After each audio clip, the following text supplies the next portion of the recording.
Hi everyone, लोकमत हिंदी में आप सभी का स्वागत है। मैं हूं प्रतीक्षा कुकरेती आपके साथ।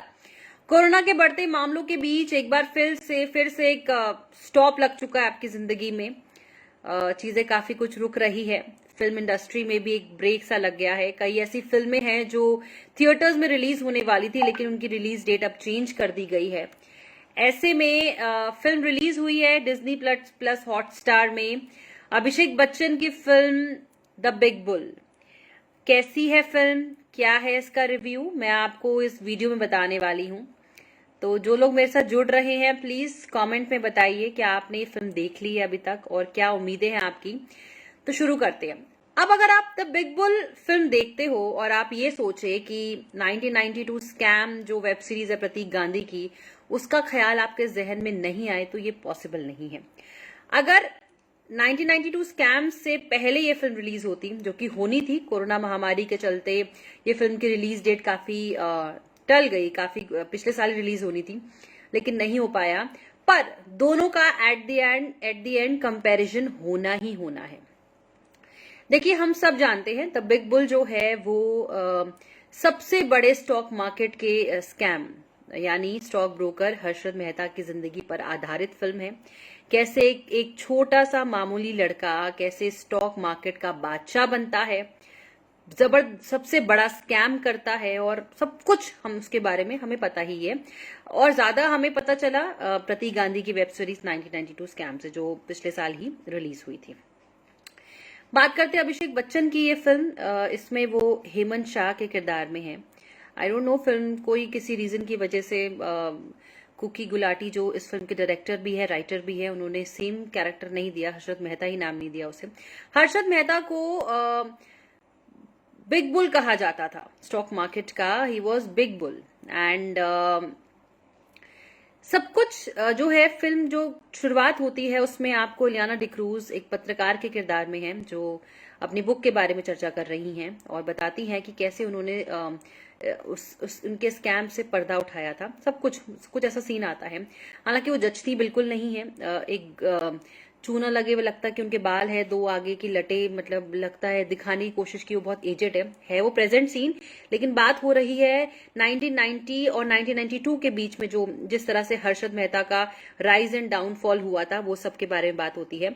हर्षद मेहता जिस तरह से उन्होंने स्टॉक मार्केट में पैसा लगाया, लोगों को इन्वॉल्व किया, बैंकिंग सिस्टम की नाकामियां का फायदा उठाकर उन्होंने मुनाफा कमाया, सब कुछ ये सीन आपको जो है, बहुत कुछ आपको दिखता है फिल्म में। जो कहानी है सब कुछ आपको समझ में आती है, मगर कहाँ कमी रहती है, कहानी बहुत आपको वीक लगती है, कंसिस्टेंसी नहीं लगती है।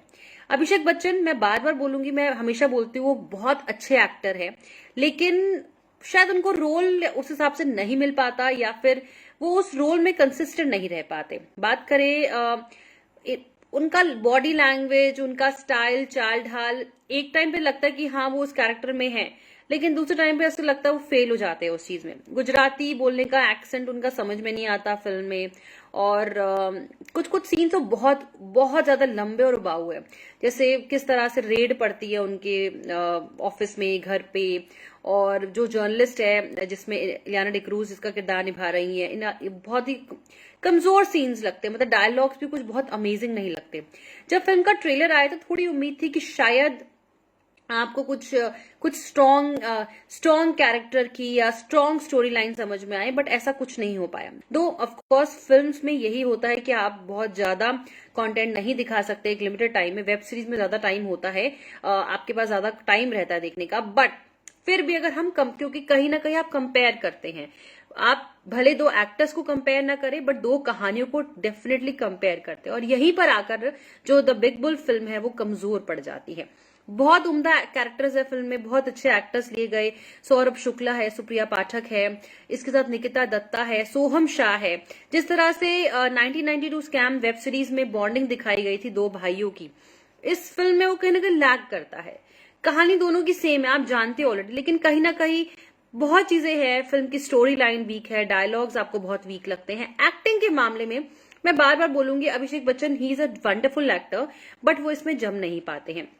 दूसरा, आप सोच रहे हैं कि आप ना कनेक्टेड फील नहीं कर पाते क्योंकि कंसिस्टेंसी नहीं है। आप समझ ही नहीं पाते कि अच्छा अभी ये हुआ, फिर वो बहुत लॉन्ग लॉन्ग सीन्स बीच में आ जाते हैं, तो निराश करती है आपको अभिषेक बच्चन की फिल्म द बिग बुल। बहुत उम्मीदें थी अभिषेक बच्चन से, उनके किरदार से। कुकी गुलाटी नहीं कर पाते जस्टिस किरदारों के साथ। हालांकि ट्रेलर रिलीज होने के बाद से ही कंपैरिजन शुरू हो गया था प्रतीक गांधी और अभिषेक बच्चन का। दोनों ने अपने लिहाज से अच्छा किया, लेकिन 1992 स्कैम वेब सीरीज जो है, बहुत कुछ था, आपको बहुत डिफरेंट डिफरेंट चीजें उसमें, एक अलग, आपको अगर उसका म्यूजिक ही याद हो, उसका जो एंथम था कितना ज्यादा वायरल हो रहा है, कितना ज्यादा वायरल हुआ वो। हालांकि कोशिश की, हालांकि अभिषेक बच्चन ने अपने को उस किरदार में ढालने की कोशिश की, पर कहीं ना कहीं फेल होता दिखा। फिल्म का स्टार्टिंग सीन ही आपको बड़ा ही उबाऊ लगता है। As a journalist Ileana D'Cruz के पास इस बार ग्लैमर के अलावा एक अच्छा सीरियस रोल था, लेकिन वो जस्टिस नहीं कर पाती इसके साथ भी। तो मेरी तरफ से फिल्म को 1.5 स्टार्स आउट ऑफ 5।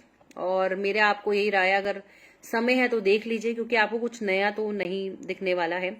वही सबसे बड़े स्कैम की स्टोरी जो आप ऑलरेडी देख चुके हैं वेब सीरीज में, या आप जानते हैं, तो कुछ आपको नया नहीं दिखता है। तो अगर आपके पास समय है, खाली समय है, तो आप देख सकते हैं, नहीं तो देयर इज कोई बहुत कुछ अमेजिंग तो नहीं है ये फिल्म।